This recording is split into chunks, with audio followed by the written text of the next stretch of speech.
our ability to choose, as we are the only ones with the authority to do right or wrong.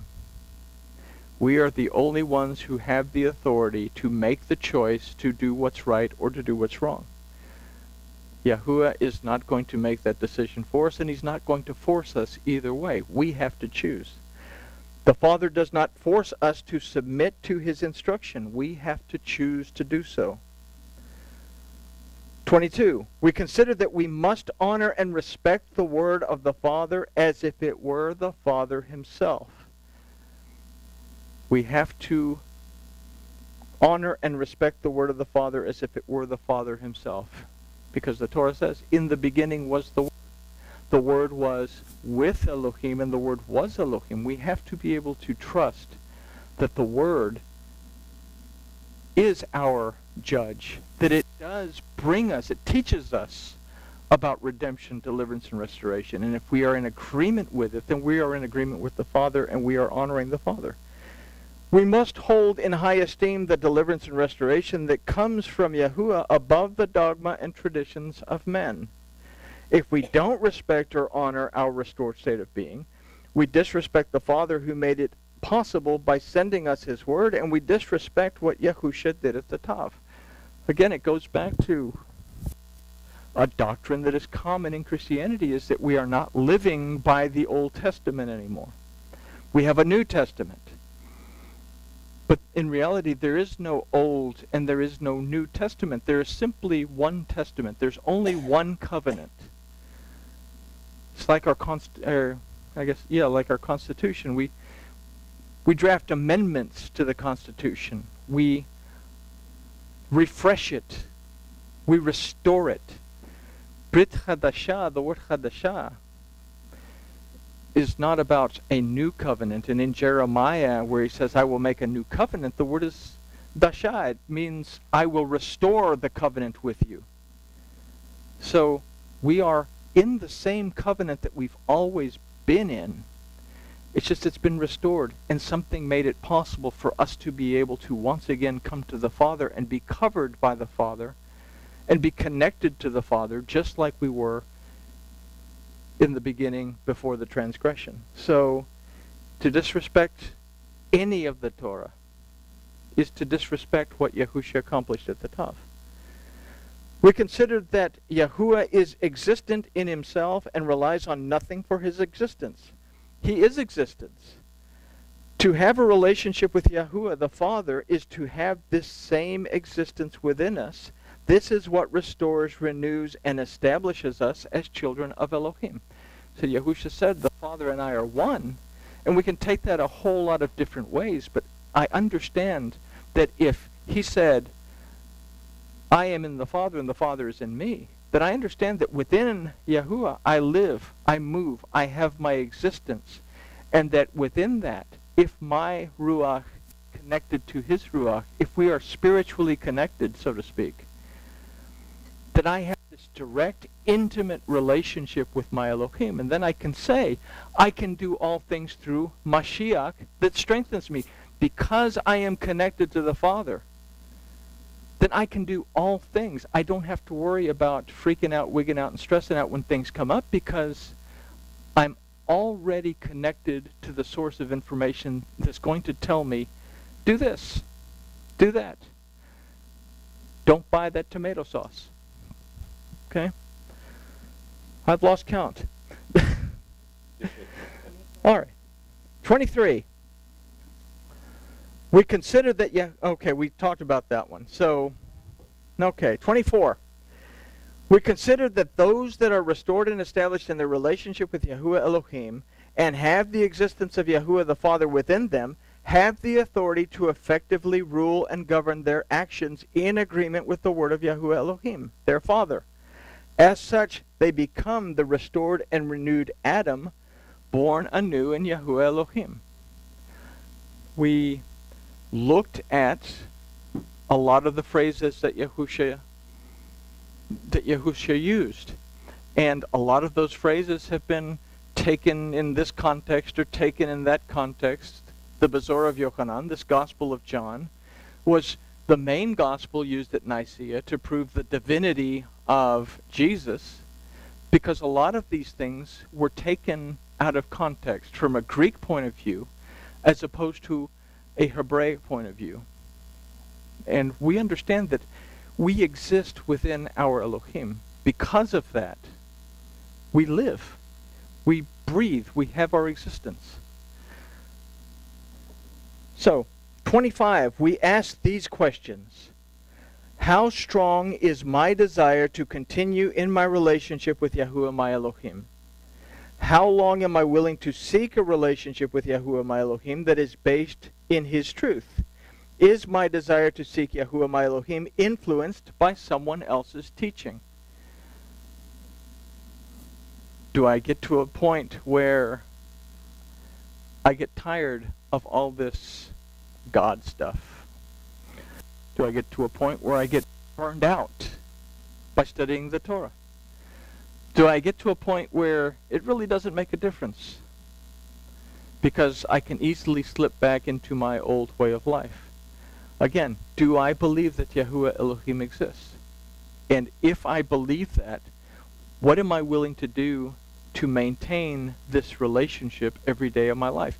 Am I willing to care for this garden? One of the original things, why was the Adam created? It says there was no Adam to till the ground. So he planted a garden and he put the Adam in it. So we have this responsibility to maintain that relationship with our Elohim. 26, the last one. Everybody excited? We considered that we all have been entrusted with the lives that we live, and we have been created in the image and in the likeness of Elohim. Yochanan, John, means Elohim has entrusted.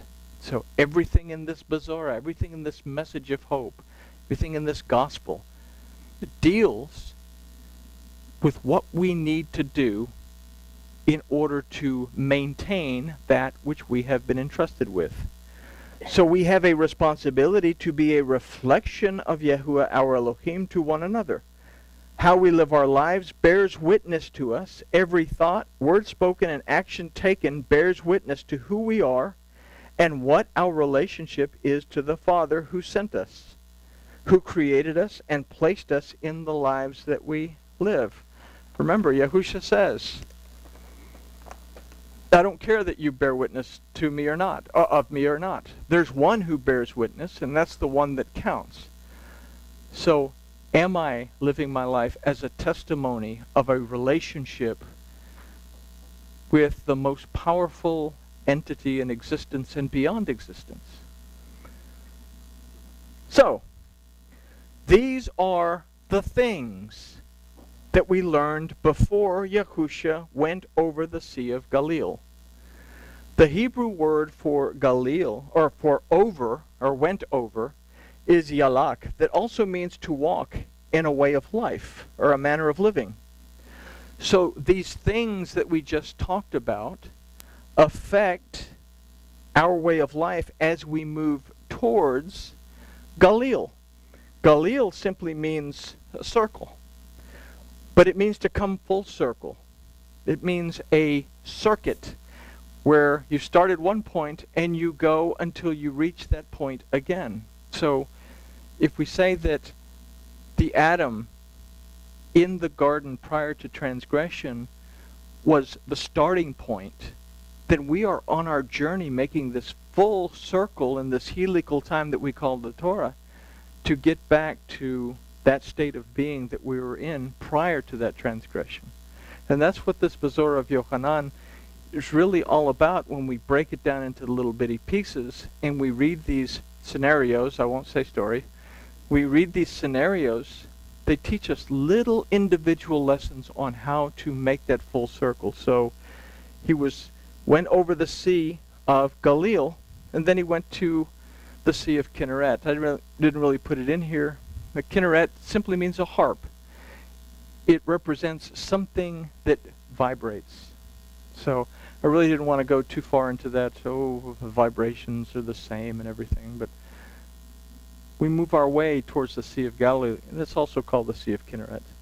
So, if we are to come full circle from being a carnally minded person to a person who is spiritually connected to Yahuwah Elohim as a redeemed, delivered, and restored person, then we seek to make changes that will aid in this transformation.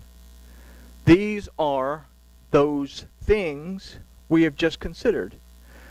So this review in light of verse 1 is important as it serves as a reminder as why we seek a relationship with Yahuwah our Elohim, as opposed to verse 2 that illustrates not focusing on a relationship, but being distracted by the things that are not relevant to the message itself. Why did the multitudes follow?